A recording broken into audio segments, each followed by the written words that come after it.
रामपुर नामक गांव में सोहन नाम का एक व्यक्ति बीवी और बेटे के साथ रहता था। सोहन की किराने की दुकान थी जो कि गांव में एक ही थी।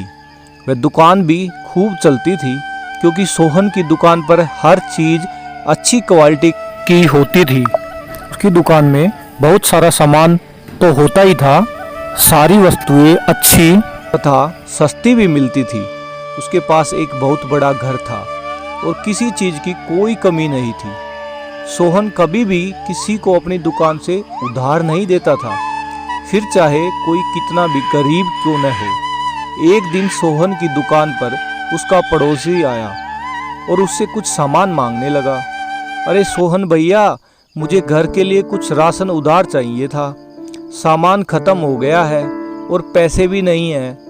1-2 दिन में सारा हिसाब चुका दूंगा। भाई, मेरी दुकान पर सारा सामान अच्छी क्वालिटी का मिलता है, परंतु मेरा एक वसूल है, मैं किसी को भी उधार नहीं देता। अरे भाई, मैं तो तुम्हारा पड़ोसी हूँ, क्या तुम मुझे भी उधार नहीं दोगे?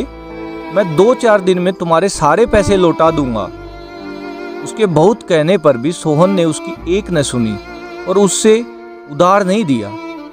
भाई, उधार के लिए मुझे माफ़ करो, जब तुम्हारे पास पैसे आ जाए तब आकर सामान ले जाना, ठीक है? गांव के लोग उसकी इस आदत से बहुत परेशान थे। यह जानते हुए भी वह लोगों को उधार नहीं देता था। एक दिन एक बूढ़ा व्यक्ति सोहन को समझाने आता है। बेटा सोहन, तुम्हें भगवान ने बहुत कुछ दिया है, तुम्हें थोड़ा दान पुण्य करना चाहिए। बेटा, बड़े बड़े दान नहीं कर सकते तो कम से कम दुकान पर आने वाले ग्राहकों को सामान उधार देकर ही मदद कर दो। यह लोग तुम्हें बहुत दुआएं देंगे बेटा। सोहन सबकी बातें सुनता, किंतु वह अपने वसूल को नहीं छोड़ता था। सारा गांव उसकी इस आदत को जानता था।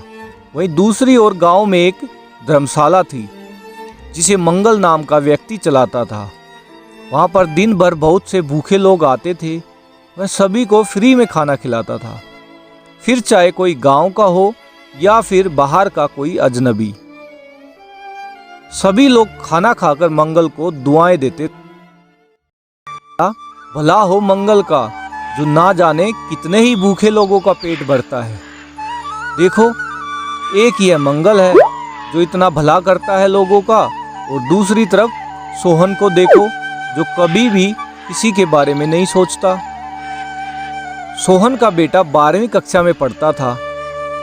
सोहन ने घर में कोई कमी नहीं रखी हुई थी, परंतु उसकी बीवी रानी और उसका बेटा बबलू उसके पापा के व्यवहार से नाराज रहते थे कि इतना पैसा होते हुए भी वह किसी प्रकार का दान नहीं करते। एक दिन बबलू अपनी माँ से कहता है, माँ, भगवान ने पिताजी को कितने पैसे दिए हैं, उन्हें चाहिए कि थोड़ा बहुत दान पुण्य भी कमाए। गांव में लोग उनके बारे में बहुत उल्टी सीधी बातें करते हैं। मैं भी उन्हें कई बार समझा चुकी हूँ बेटा, पर वह मेरी एक नहीं सुनते। उन्हें कुछ दान तो करना ही चाहिए। तभी सोहन वहाँ आ जाता है और उनकी बातें सुन लेता है। देखो, मुझे शिक्षा देने की जरूरत नहीं है, मुझे क्या करना है यह मैं अच्छे से जानता हूँ। क्या तुम लोगों को मैंने कभी कोई कमी होने दी? और दान पुण्य का दिखावा करना मुझे अच्छा नहीं लगता। ऐसी बातें सुनकर रानी और बबलू चुप हो जाते हैं और समझ जाते हैं कि वो अपने पिताजी को नहीं समझा पाएंगे। इसी तरह दिन बीत रहे थे। गांव की धर्मशाला खूब बढ़िया चल रही थी। दूसरी तरफ सोहन के व्यवहार में कोई फर्क नहीं आ रहा था। उसे कोई फर्क नहीं पड़ता था कि गांव के लोग उसके बारे में क्या बात कर रहे हैं। गांव के लोग इस तरह की बातें करते थे कि अरे कितना कंजूस है भाई, इसके मन में कोई दया भाव है ही नहीं। यह बिना पैसे के किसी को कुछ नहीं देता। बताओ, भगवान न करे इस पर कभी कोई संकट आ गया तो कौन इसकी मदद करेगा? यह किसी की दुआओं में भी नहीं आएगा। हाँ, बता रहा हूँ मैं। एक दिन अचानक सोहन की तबीयत खराब हो जाती है और वह दुकान पर ही बेहोश होकर गिर जाता है। दुकान के ग्राहक उसे अस्पताल पहुंचाते हैं, जहां डॉक्टर बताता है कि उसे लकवा मार गया है।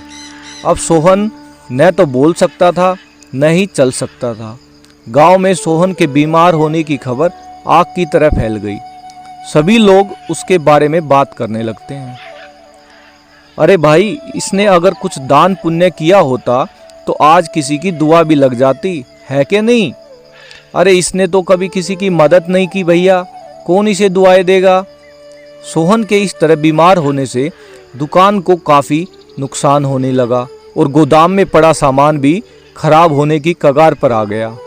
सोहन कुछ बोल नहीं पा रहा था जिससे कि वह अपने बेटे को कुछ समझा पाता। बहुत कुछ कहना चाहता था परंतु वह लाचार था।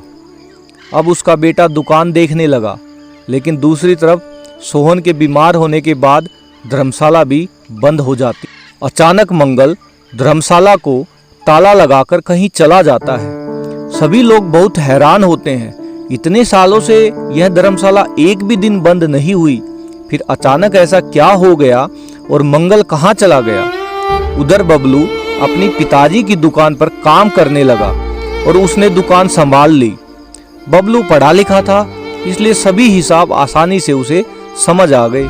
लेकिन एक खाता उसमें मंगल के नाम जिसमें कुछ पैसे लिखे थे, बबलू को कुछ समझ नहीं आया। फिर उसने दुकान पर रहने वाले नौकर से पूछा, अरे रामू काका, यह मंगल का खाता कुछ समझ में बात आई नहीं मुझे। आखिर धर्मशाला वाले मंगल का पिताजी से क्या लेना देना।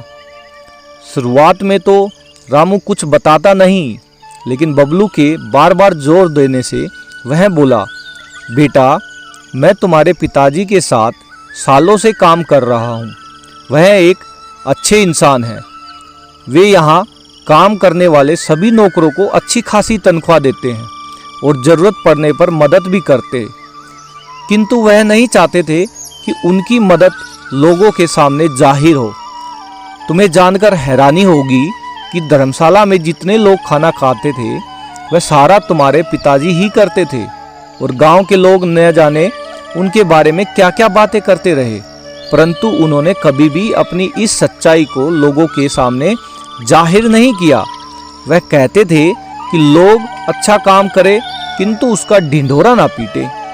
उसके मुंह से यह बातें सुनकर बबलू के पैरों तले से मानो जमीन खिसक गई हो। वह मन ही मन बहुत पछताने लगा। जाने न अनजाने में उसने अपने पिताजी को कितना भला बुरा कहा था। वह मन ही मन अपने पिताजी पर गर्व करता है और अगले ही दिन धर्मशाला चालू करा देता है। मंगल को अपने पास बुलाता है और कहता है, देखो भैया, यह धर्मशाला मेरे पिताजी चलाते थे। इसकी कोई खबर नहीं थी, उनका नाम कहीं पर भी नहीं था। उन्हें यह पसंद नहीं है कि उनके द्वारा किए गए दान के बारे में कोई जाने। अब वह बहुत बीमार हैं और कुछ कह भी नहीं पा रहे, परंतु मुझे पता चल गया है इस धर्मशाला का सारा खर्चा मेरे पिताजी ही उठाते थे। अब इसे मैं दोबारा शुरू करूँगा। पहले की तरह आप काम शुरू कीजिए और भूखे और ज़रूरतमंद लोगों के लिए खाना बनवा दीजिए। मैं हर महीने की तरह पैसे भेज दिया करूँगा, लेकिन ध्यान रहे कि किसी को इस बात का पता नहीं चलना चाहिए कि कौन चला रहा है इस धर्मशाला को। कुछ दिन बीत गए और सोहन की तबीयत ठीक होने लगती है। घर वाले बहुत खुश होते हैं। डॉक्टर बबलू को कहता है, यह तो किसी चमत्कार से कम नहीं है। ऐसे मरीज मैंने इतनी जल्दी ठीक होते नहीं देखे, परंतु तुम्हारे पिताजी इतनी जल्दी ठीक हो गए, यह बहुत खुशी की बात है। बबलू मन ही मन समझ गया कि आखिर नेकी का फल कभी न कभी तो मिलता ही है, और मेरे पिताजी ने इतने गरीब और भूखों को खाना खिलाया जिनकी दुआएं उन्हें लगी और वह स्वस्थ हो गए। इसीलिए इस कहानी से यह सीख मिलती है कि किसी न किसी रूप में हमें दान पुण्य तो